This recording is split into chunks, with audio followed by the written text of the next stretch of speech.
Hello, this is Eric from labofcoding.com.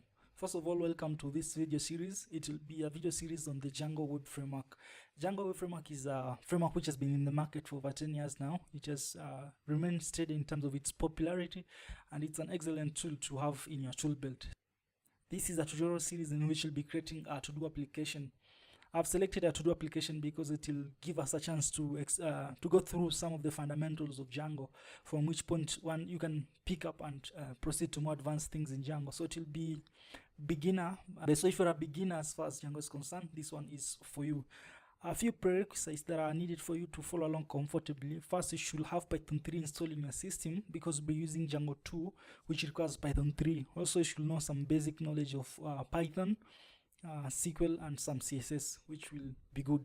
So in this first video, we'll install Django in our system and pick it up from there in the next video. So let's jump in. So I have opened terminal here. I'll be using a Mac, but if you're in Windows, Ubuntu, or another system, it will be easy to follow along because most of the commands are reproducible and can be replicated in any system. So we'll install Django in a virtual environment. Our virtual environment, as far as Python is concerned, is a separate Python installation which manages its own install packages.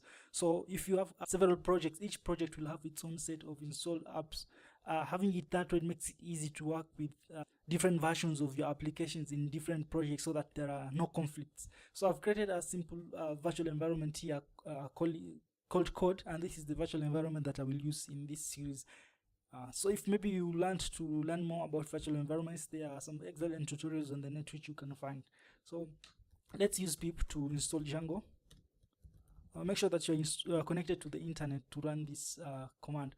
You can see that I already have Django installed, Django 2.1.1, which is the latest Django version as of now. You can use the pip show command to see if our package is installed in your system. So pip show, and it takes the name of the package that you want to see. So if you have it installed, it will give you some high level overview of the package. If not, it won't give you anything.